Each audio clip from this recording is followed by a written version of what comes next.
നിങ്ങളുടെ favourite shows ഇനി ഒരിക്കലും മിസ്സാവില്ല. ഇപ്പോൾ C5 കാണും നിങ്ങളുടെ ഫേവറേറ്റ് ഷോസ് തികച്ചും സൗജന്യമായി. ഇതൊക്കെ അർച്ചന അറിയാതെ ചെയ്യുന്നതാണെങ്കിൽ പോലും മറ്റുള്ളവർക്ക് അതങ്ങനെ തോന്നണമെന്നില്ല. ആദരയുടെ കുഞ്ഞിനെ അടുത്ത് കിട്ടുമ്പോഴൊക്കെ അർച്ചന ഒരു അമ്മയായിട്ട് മാറാറുണ്ട് പലപ്പോഴും.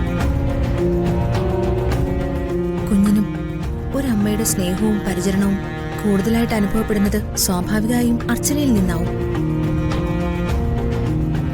അത് പിന്നീട് ചിലപ്പോ വേറെ രീതിയിലൊക്കെ ബാധിച്ചെന്ന് വരും. അങ്ങനെ വരാതിരിക്കാൻ ഇപ്പൊ തന്നെ ഒരു അകലം പാലിക്കുന്നത് എന്തുകൊണ്ടും നല്ലതാ. അത് അർച്ചനയ്ക്ക് നല്ലതേ പിന്നീട് വരുത്തും. ഡോക്ടർ പറയുന്നത് എനിക്ക് മനസ്സിലായി. പിന്നീട് ഞാനും മോളും വല്ലാത്ത അടുപ്പത്തിലാവുന്നു.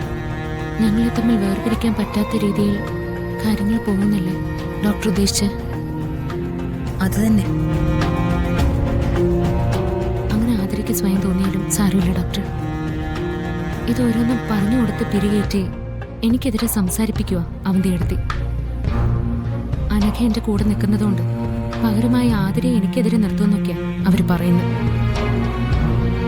ഞാൻ ഒരിക്കലും അവരെ കുറ്റം പറയില്ല. അവരോരോന്നും പറയുമ്പോൾ അതുപോലെ തന്നെ വിശ്വസിക്കുകയും അവർ പഠിപ്പിക്കുന്ന കാര്യങ്ങളൊക്കെ അതുപോലെ എന്നോട് പറയുകയും ദേഷ്യം കാണിക്കുകയൊക്കെ ചെയ്യുന്ന കൂടപ്പിറപ്പിനെ പറയുന്നതിന് പകരം അവന്റെ അടുത്ത് കുറ്റം പറഞ്ഞിട്ട് എന്താ കാര്യം? ഓരോ സമയത്തും ഇങ്ങനെ ഓരോ ആളുകൾ എനിക്കെതിരാവുമല്ലോ. അതെന്റെ തലയിലെടുത്ത പ്രശ്നങ്ങൾ ഇങ്ങനെ മാറി മാറി ജീവിതത്തിൽ വന്നുകൊണ്ടേയിരിക്കും. എല്ലാവരുടെ ജീവിതം അങ്ങനെയൊക്കെ തന്നെ അർച്ചന. അർച്ചനയ്ക്ക് ഈ പ്രശ്നമാണെങ്കിൽ നമുക്കൊക്കെ മറ്റു ചില പ്രശ്നങ്ങൾ. ചിലതൊക്കെ കണ്ടില്ല കേട്ടില്ല എന്ന് വെക്കണം. അത് മാത്രമേ ഉള്ളൂ പോംവഴി. അന്ന് ശരിക്കും നന്ദേട്ടനുമായിട്ട് അഡ്വക്കേറ്റിനെ കാണാൻ പോയത് നന്ദേട്ടൻ വിളിച്ചിട്ട് തന്നെയാണോ ഡോക്ടർ? അതോ അതിന് പിന്നിൽ എന്നോട് പോലും പറയാൻ പറ്റാത്ത മറ്റെന്തെങ്കിലും ഉദ്ദേശമുണ്ടോ? അന്ന് ജയിലിൽ വെച്ച് ഡോക്ടർ ഖാദറിനെ അപകടപ്പെടുത്തിയത് അവനാണെന്ന് പറഞ്ഞതുകൊണ്ടാ ഞാൻ വീണ്ടും വീണ്ടും സംശയിച്ചു പോകുന്നത്. അങ്ങനെ ഉണ്ടെങ്കിൽ തന്നെ എന്തിനും ഞാൻ ഡോക്ടറിന്റെ കൂടെ തന്നെ നിൽക്കും. അത് ഞാൻ ഡോക്ടർക്ക് മുന്നേ തന്ന വാക്കാ. ഏയ്, അങ്ങനെ പ്രതികാരം ചെയ്യാനുള്ള മനസ്സൊന്നും എനിക്കിപ്പോ ഇല്ല അർച്ചന. അന്നായിരുന്നേ ചിലപ്പോ ഞാൻ എന്തെങ്കിലുമൊക്കെ ചെയ്യുമായിരുന്നു. ഇപ്പൊ അങ്ങനെയൊന്നും മനസ്സിലേ ഇല്ല.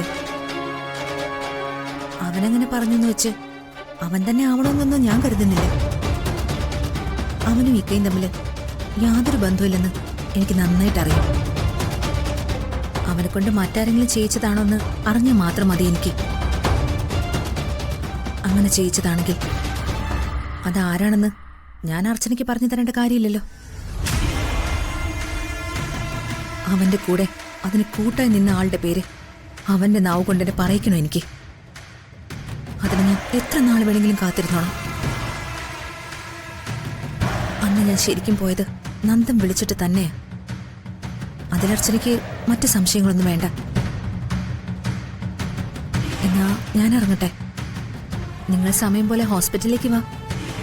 നമുക്ക് ബാക്കി ട്രീറ്റ്മെന്റിനെ പറ്റി സംസാരിക്കാം. എന്നാ ശരി, ഞാൻ അർച്ചനെ വിളിക്കാം. ശരി ഡോക്ടർ.